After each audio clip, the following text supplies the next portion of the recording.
Halo adik-adik, jumpa lagi bersama saya masih di sini di channel Kunci Jawaban. Pada video kali ini kita akan melanjutkan untuk membahas buku Bu Pena jilid 5B tema 4 yang berjudul Sehat Itu Penting. Untuk mempersingkat waktu, langsung saja dibuka bukunya adik-adik halaman 49. Di sana ada subtema 3 adik-adik. Ayo berlatih IPA yang pertama saya bacakan. Nomor 1. Apa pengaruh berolahraga secara teratur dan tidur yang cukup bagi kesehatan jantung dan pembuluh darah manusia? Menurut saya jawabnya yang saya baca adalah kita akan terhindar dari gangguan kesehatan seperti hipertensi, hipotensi, dan jantung koroner. Ini kurang darah kayak ini ya. Kita akan terhindar dari gangguan kesehatan. Ya udahlah, seperti ini ya adik-adik ya. Sudah, di stop dulu baru disalin adik-adik. Nomor 2, bagaimana cara mencegah varises? Seperti yang saya baca di atasnya itu, cara mencegahnya adalah dengan cara melakukan pendinginan atau meluruskan kaki setelah berolahraga. Nomor 3, dibaliknya adik-adik. Perhatikan gambar berikut, apa pengaruh kegiatan pada gambar di samping bagi kesehatan organ jantung dan pembuluh darahmu? Jelaskan jawabanmu ini. Melakukan senam ya adik-adik ya. Menurut saya jawabnya adalah membuat jantung menjadi sehat dan aliran darah menjadi lancar. Nomor 4, silakan adik-adik kerjakan secara mandiri ya adik-adik ya. Kerjakan secara mandiri dan percaya diri. Sekarang halaman 51 adik-adik. Di sana ada ayo berlatih. Bacalah pantun berikut. Daun pisang berpelepah ditanam di sebuah taman. Jagalah kesehatan peredaran darah, badan sehat terasa nyaman. Yang B, ke seberang sungai naik rakit, di seberang sungai membeli pakan. Agar terhindar dari penyakit, ayo cuci tangan sebelum makan. Tentukan jenis pantun, jumlah baris, jumlah suku kata per baris, sajak yang digunakan, dan isi atau makna pantun.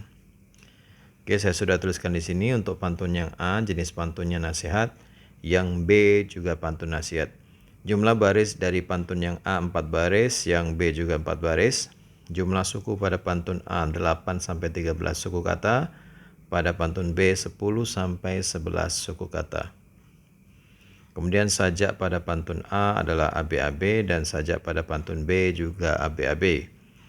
Isi atau makna pada pantun A adalah anjuran agar kita menjaga kesehatan peredaran darah supaya badan jadi sehat dan nyaman. Sedangkan isi pada pantun yang B adalah anjuran untuk mencuci tangan sebelum makan agar kita terhindar dari penyakit. Nah, kita lanjutkan adik-adik.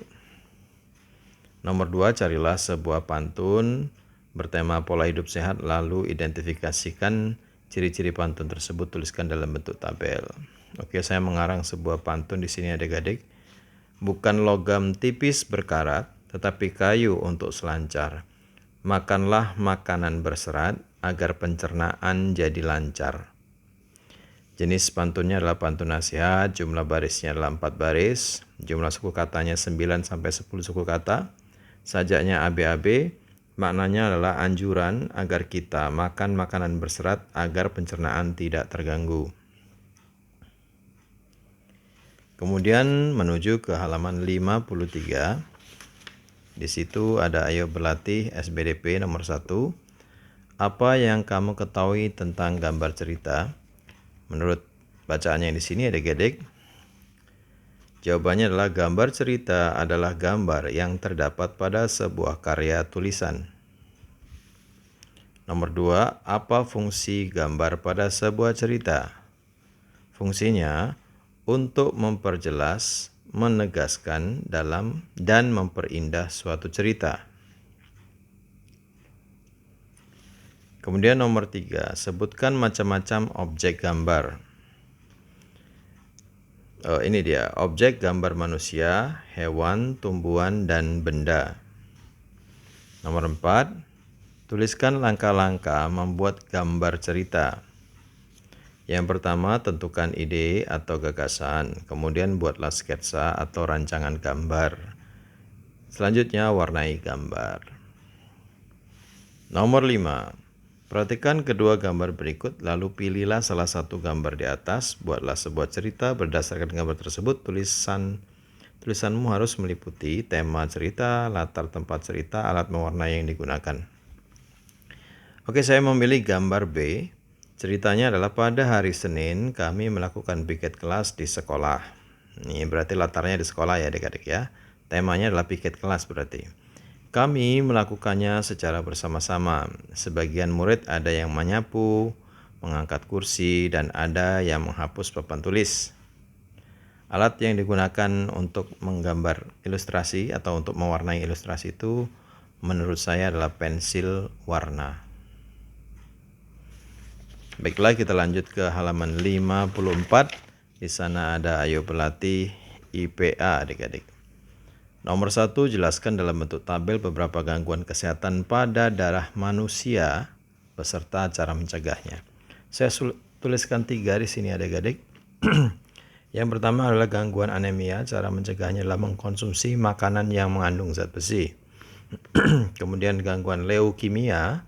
Cara mencegahnya menerapkan pola hidup sehat, makan makanan bergizi, dan rajin olahraga. Kemudian demam berdarah. Cara mencegahnya membersihkan lingkungan, membasmi sarang nyamuk. Kemudian kita ke halaman 55 adik-adik. Nomor 2, silakan kerjakan mandiri adik-adik. Tinggal pilih salah satu di sini adik-adik, ditulis ulang begitu aja. Ya. Kemudian halaman 55. Sebenarnya ini kinerja produk ini adik-adik kerjanya sendiri. Tapi berhubung saya hobi membuat pantun, jadi saya bantu ya adik-adik ya. Siapa tahu adik-adik berkenan dengan pantun saya. Nomor 2, tuliskan buatlah 3 buah pantun nasihat. Kemudian tuliskan pantun yang kamu buat pada kertas tugas, berikan pantun tersebut kepada temanmu. Oke, 3 pantun ya. 3 pantun ini sudah saya siapkan. Jika adik-adik berkenan silahkan disalin, jika tidak ya nggak apa-apa, adik-adik bikin sendiri. Saya yakin adik-adik bisa. Caranya adik-adik kalau membuat pantun itu bikin dulu yang isinya adik-adik. Setelah itu yang bagian baris pertama dan kedua ini ngarang-ngarang aja. Yang penting sajaknya atau kata bunyi di belakangnya ini sama dengan yang ini adik-adik. AB. Air tajin penghilang dahaga. Agar-agar buat berempat. Rajinlah kita berolahraga agar badan sehat dan kuat. Yang kedua, panggil si Tayo, lambaikan tangan. Badan bergetar karena lapar. Ambil yoyo, pasang di tangan. Ayun ke bawah sambil diputar. Ini berarti pantun anak-anak adik-adik. Karena pantun untuk bermain ya. Jalan-jalan ke Malaysia. Di perjalanan makan keripik. Aku cinta produk Indonesia. Aku bangga memakai batik. Ya. Kemudian halaman 57 di sana ada ayo berlatih PPKN. Wah, bacanya panjang. Nomor 1 saya baca ya adik-adik ya. Warga desa Sukaraja akan membangun sebuah jembatan. Mereka akan bergotong royong membangun jembatan tersebut. Sebelum membangun jembatan, kepala desa mengumpulkan warga untuk bermusyawarah mengenai waktu pelaksanaan dan biaya pembangunan jembatan. Kepala desa mengajak seluruh warga ikut berpartisipasi dalam rencana pembangunan jembatan karena jembatan merupakan fasilitas yang digunakan bersama-sama. Kepala desa memberikan kesempatan kepada warga untuk berpendapat. Yang A, menurutmu bagaimana sikap kepala desa dalam cerita tersebut? Jelaskan.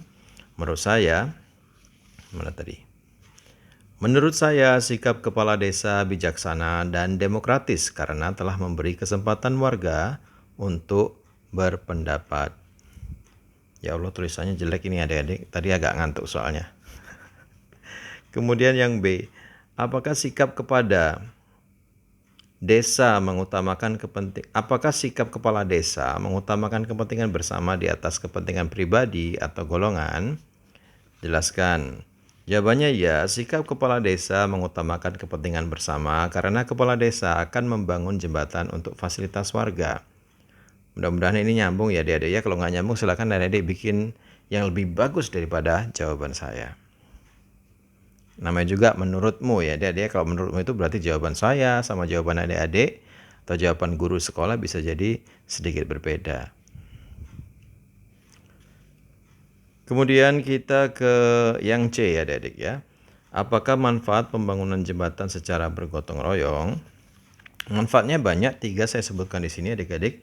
Yang pertama, membuat pekerjaan lebih cepat selesai, kemudian memperkuat semangat persatuan dan kesatuan, dan yang terakhir pekerjaan jadi lebih mudah. Nomor 2, Pak RT dan warga bermusyawarah mengenai rencana perlombaan untuk HUT Kemerdekaan RI. Setiap warga menyampaikan pendapat mengenai jenis perlombaan. Pak Satrio mengusulkan perlombaan egrang. Usulan Pak Satrio bagus, namun hasil musyawarah memutuskan memilih perlombaan lain. Pertanyaan yang A, bagaimana sebaiknya sikap Pak Satrio terhadap keputusan musyawarah? Jelaskan. Menurut saya jawabnya adalah menerima keputusan dengan lapang dada. Yang B, apakah Pak Satrio menunjukkan sikap tanggung jawab sebagai warga masyarakat? Jawaban saya adalah ya, Pak Satrio telah bertanggung jawab dengan memberikan usulan saat bermusyawarah. Ikut bermusyawarah itu sudah termasuk tanggung jawab adik-adik, apalagi kita berpartisipasi untuk memberikan pendapat kita. Kemudian yang C, apakah sikap ketua RT dan para warga mencerminkan prinsip mengutamakan kepentingan bersama? Jelaskan.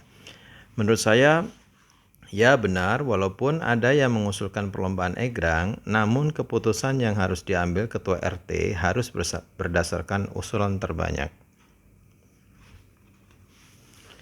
Nomor 3, ceritakan pengalamanmu dalam melaksanakan tanggung jawab sebagai warga masyarakat. Ceritakan juga manfaat melaksanakan tanggung jawab tersebut. Pada hari Minggu diadakan acara kerja bakti. Sebagai warga masyarakat, ayah ikut melakukan kerja bakti itu. Ayah mengajakku untuk membantu kerja bakti semampunya. Dengan kerja bakti, kita akan mendapat manfaat. Salah satunya adalah lingkungan yang bersih. Ya, mendapat lingkungan yang bersih.